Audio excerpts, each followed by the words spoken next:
का कि 900 कन्याओं का मुझे पता लगाना, अपनी प्रतिज्ञा का पालन करने वाला खापर का स्थान ढूंढ रहे थे पर खापर ही मिल गया है।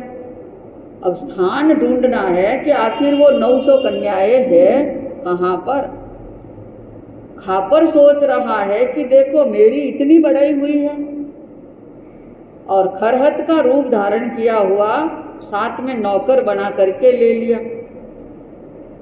रुद्दा कलाल के घर पर भी आ गए और जो वचन दिया था उसकी बात भी कह दी। 2 घड़े भर दिए शराब के और एक कावड़ बना ली। दोनों घड़े एक इधर ने एक इधर रख दिया है।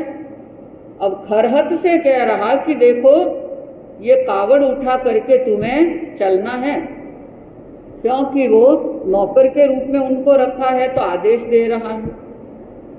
पर लालच बहुत बुरा होता है। जो इंसान लालच में आता है कई बार अपनी गांठ का भी गमा करके रह जाता और मिलता कुछ भी नहीं है उसको। बूंदो लालच जानिए अनरथ मोल पिछाणिए, बूंदो लालच जानिए राज लोभ को रसियो रोदो, घर को माल खवाणिए, बूंदो लालच जानिए।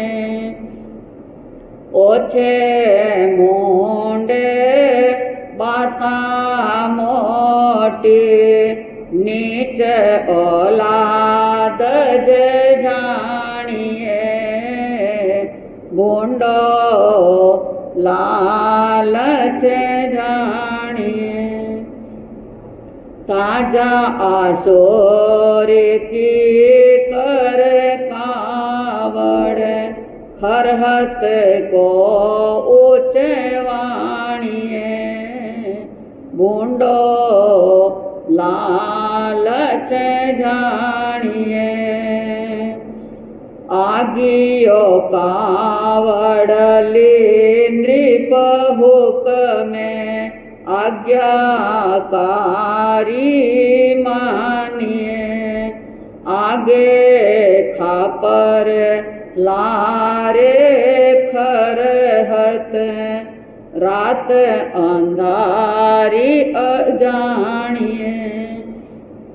घटा चढ़ी घन घोर गगन में चपला चमकी ईशानिए, ताजो दारो हमने आपो जाते स्वभाव जानिए। ढाल 28 अतिनी की मिश्री मुनियो बखानिए, बूंदो लालच जानिए। हाँ, बूंदो लालच जानिए। लालच कितना खराब है।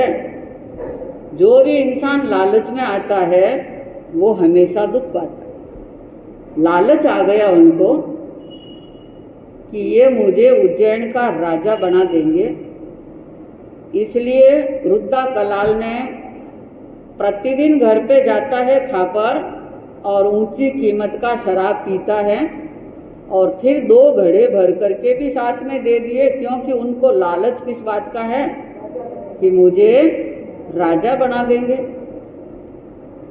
ऐसा विचार जिसके हृदय में जो बना हुआ, विक्रम देखते जा रहे पर अपने मुंह से कुछ भी बोल नहीं रहे हैं, सोच रहे हैं कि इतना निकृष्ट विचार जिसके मन में बना हुआ है, छोटे मुंह बड़ी बड़ी बातें कर रहा है और राजा बनने का बड़ा ही ख्वाब जिसके मन में आया हुआ है, ताजा आसुरी पिलाता है और खरहत को अब आदेश दे दिया कि चलो ये कावड़ लो और यहाँ से मेरे साथ में रवाना हो जाओ। अवसरवादी था विक्रम कि इस समय ये जैसा कहे वैसा मुझे करना होगा। कावड़ जब उठा रहे तो विक्रम के साथ में हर समय वैताल रहने वाला, सुना आपने पहले कि युद्ध करते करते वैताल हार गया था और विक्रम विजेता प्राप्त कर ली थी। वचनबद्ध हो गया था कि मैं हर समय आपकी सेवा में रहूंगा। तो वो सेवा में साथ में रहने वाला खरहत आज्ञा, जिसे आज्ञा भी कहते और वैताल भी कहते, आज्ञा दे रहे हैं उनको कि चलो ये कावड़ तुम अपने कंधे पर उठा दो, क्योंकि वो देव है, अदृश्य बनकर के भी चल सकता है। पता नहीं चल सकता कि ये विक्रम ने उठाई है या वैताल ने उठाई है, ये मालूम नहीं पड़ सकती।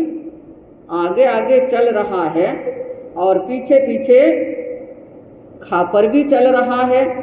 कभी पीछे पीछे खरहत हो जाता है और आगे आगे खापर चलना प्रारंभ कर लेता है। ऐसे चलते चलते रास्ता पार कर रहे और अंधेरी रात है। रात अंधेरी, चोरों का डर ये हमेशा बना हुआ जो रहता है।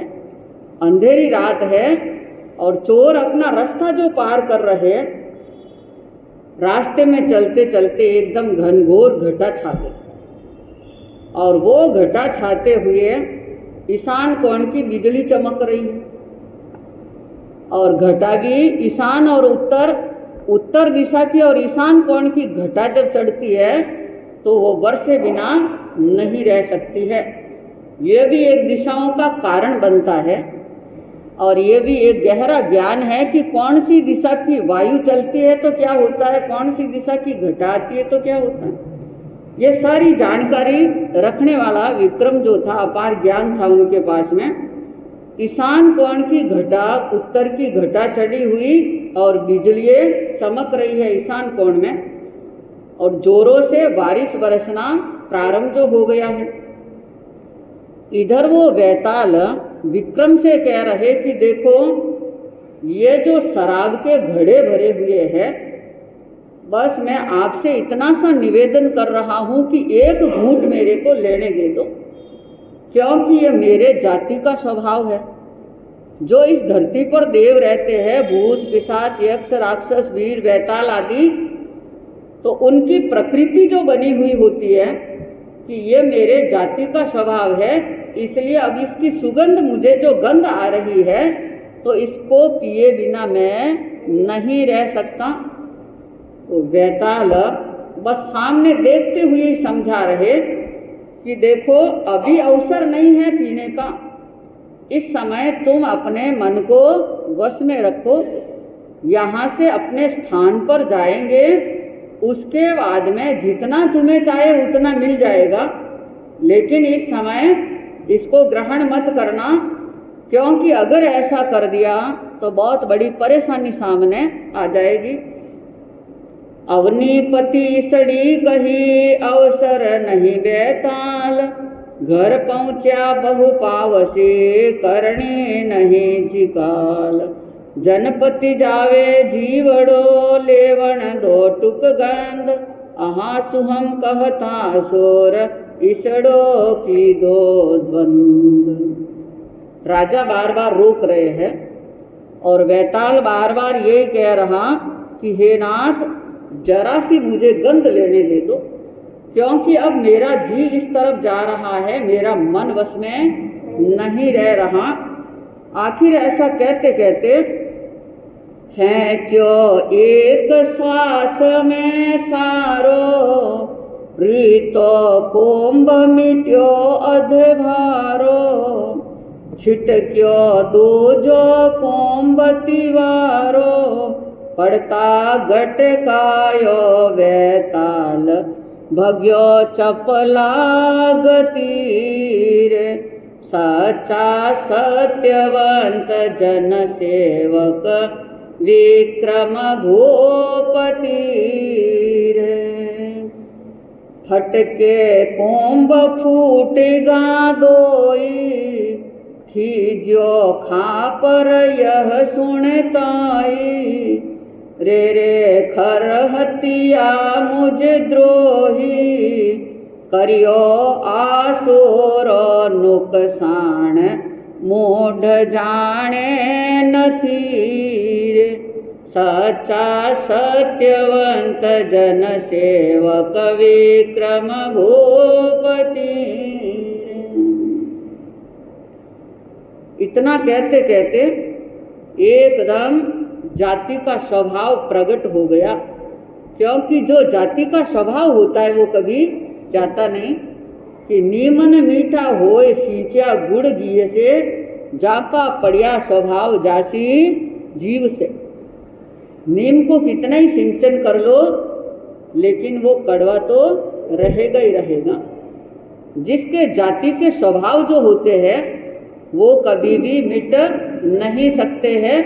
आ जाते हैं कि हम अपने पति पत्नी का जो रिश्ता है उसमें भी दरार पैदा करने का काम कर लेते हैं, एक दूसरे के साथ में झूठ बोल करके।